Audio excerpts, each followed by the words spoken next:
Assalamualaikum, sahabat pecinta burung perkutut dimanapun kalian berada. Kali ini saya akan menjelaskan seperti apa itu burung perkutut yang keramat.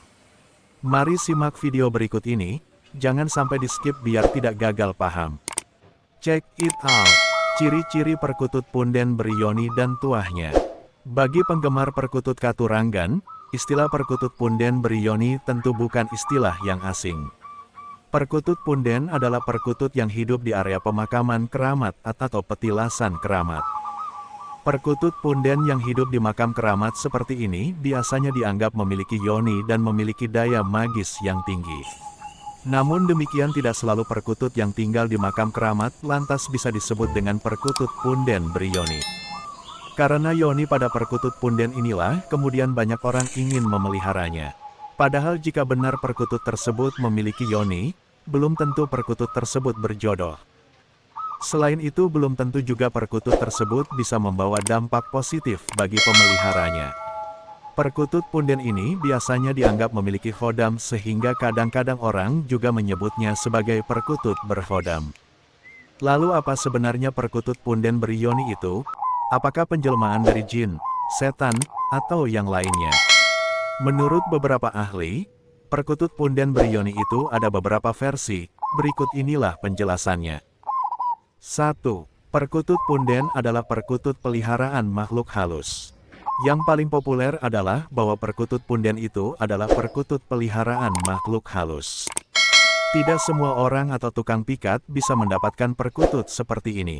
Bahkan terkadang memerlukan ritual khusus untuk mendapatkan perkutut ini. Perkutut seperti ini biasanya memiliki yoni dan tuah yang cukup tinggi.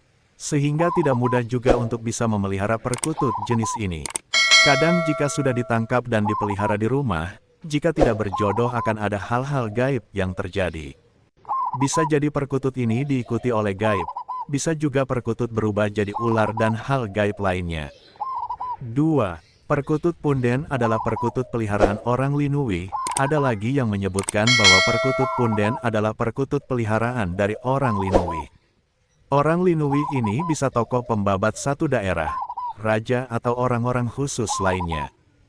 Biasanya orang-orang yang memiliki kemampuan lebih atau Linui memiliki peliharaan kesayangan dan ketika sudah mati, peliharaan ini akan tetap setia dan menunggu tempat tertentu. Bisa di makam, atau petilasan atau tempat yang dianggap angker dan wingit. Perkutut seperti ini adalah perkutut spesial yang sangat jarang sekali bisa didapatkan di saat sekarang ini.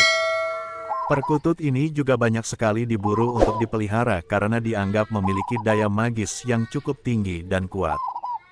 3. Burung perkutut punden adalah perwujudan pusaka. Ada lagi yang menafsirkan bahwa perkutut punden adalah perkutut penjelmaan atau perwujudan dari pusaka-pusaka keramat zaman dulu.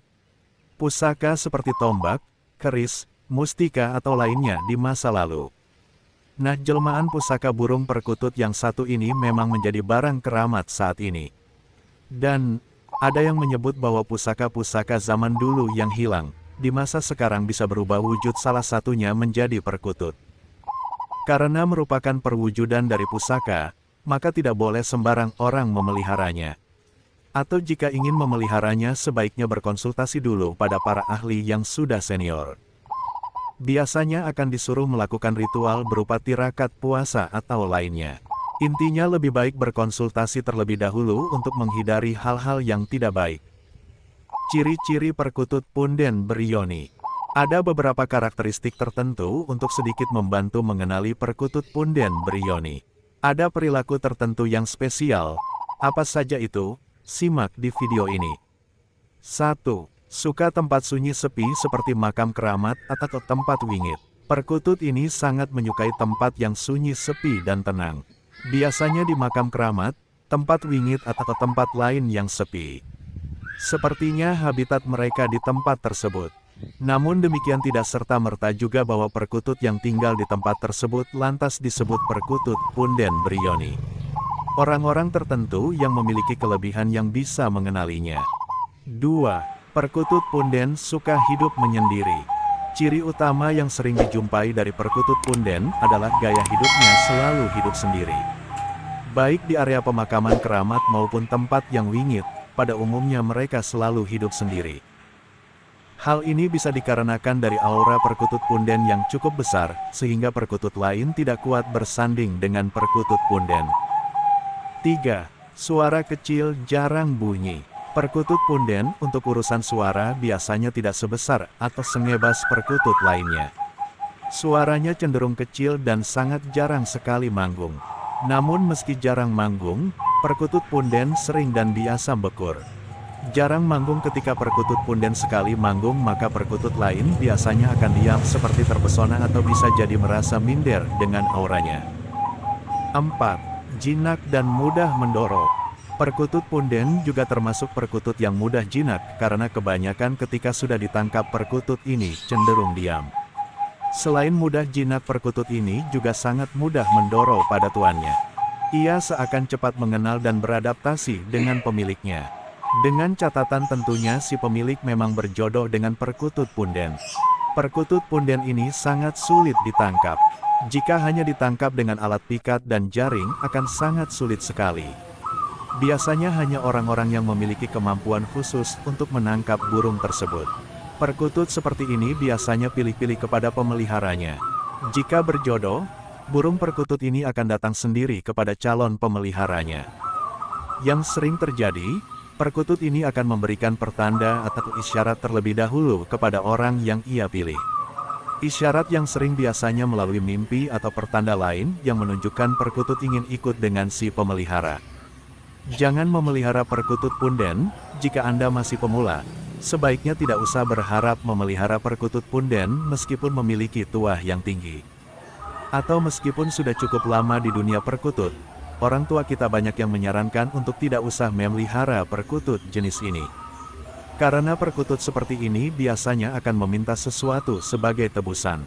Permintaan tersebut bisa mudah bisa juga sangat sulit untuk dipenuhi. Karena biasanya berada di tempat wingit, jin penunggu biasanya meminta sesuatu. Bisa minta sesaji, ritual, atau bahkan tumbal.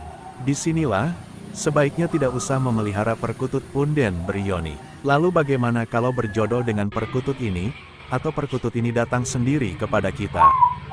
Kalau perkutut itu datang sendiri, dan Anda mendapatkan isyarat bahwa perkutut itu ingin Anda pelihara, saran saya tetap jangan dipelihara. Kenapa? Karena perkutut tersebut biasanya juga diikuti jin atau gaib tertentu. Nah, kakek saya pernah berpesan jangan pernah mau diikuti oleh bangsa jin dan sejenisnya. Karena efeknya mungkin untuk saat ini Anda kuat dan bangsa jin tidak meminta pada Anda. Namun bisa jadi anak Anda, cucu Anda tidak kuat dan golongan jin bisa memanfaatkan ini. Maka dari itu, sebaiknya meski kita percaya pada hal-hal gaib, namun kita harus tetap percaya kepada kekuatan Allah Subhanahu wa Ta'ala sebagai Sang Pencipta semesta alam dan seisinya. Demikian informasi yang dapat saya sampaikan mengenai burung perkutut yang keramat. Jangan lupa like, komen, dan share video ini ya.